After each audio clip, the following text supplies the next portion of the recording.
कांग्रेस नेता चूड़ामणि राठौर के भाजपा में आने से सक्ती विधानसभा का चुनाव परिणाम हो सकता है चौंकाने वाला। सक्ती विधानसभा राठौर बाहुल्य क्षेत्र है जो काफी हद तक चुनाव को प्रभावित कर सकते हैं। चांपा सिवनी के राठौर समाज के वरिष्ठ पदाधिकारी, सरल और सुलझे हुए कद्दावर नेता और समाजसेवी चूड़ामणि राठौर ने कांग्रेस से उपेक्षित होकर अपने समर्थकों के साथ भाजपा में प्रवेश कर लिया। मीडिया से चर्चा के दौरान उन्होंने कहा कि भाजपा प्रवेश के बाद उनकी सबसे पहली जिम्मेदारी है कि इस क्षेत्र के भाजपा प्रत्याशी डॉक्टर खिलावन साहू को जिताने के लिए पूरी क्षमता से कार्य करूंगा और विजयश्री दिलाने का भरपूर प्रयास करूंगा। खिलावन साहू विधायक बनकर आते हैं तो क्षेत्र के विकास कार्यों के लिए काम करेंगे, साथ ही लोगों के सुख दुख में हमेशा खड़े रहेंगे। उनके साथ मिलकर क्षेत्र के विकास के लिए नया रूपरेखा तैयार करेंगे। लोग देखते रह जाएंगे कि क्षेत्र का विकास और सेवा कैसे होता है।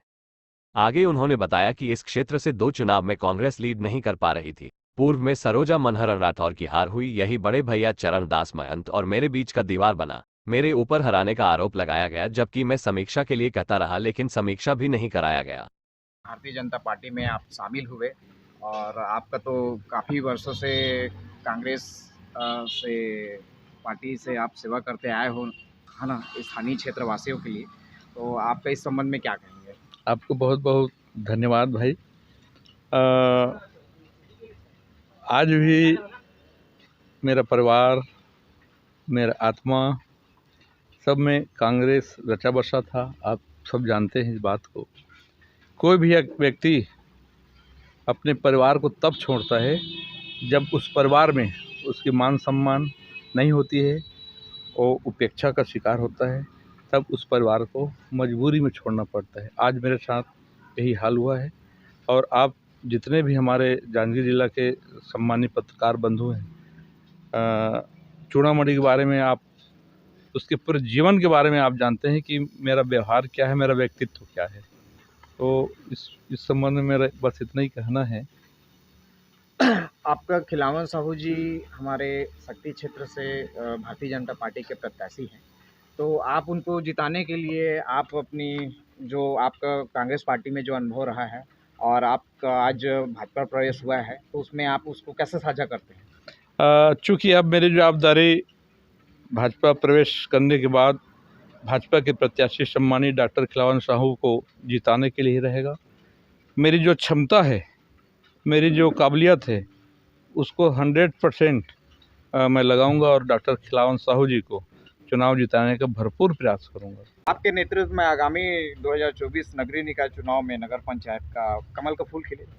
ये तो 101% मुझे भरोसा है कि सिवनी में अब भाजपा की ही सरकार बनेगी नगर पंचायत में। जिस प्रकार आप भाजपा प्रवेश किए हैं, इसके पहले हमेशा आप कांग्रेस को यहाँ से लीड दिलाते रहे, क्या भाजपा को भी उसी प्रकार लीड यहाँ से आप दिलाएंगे?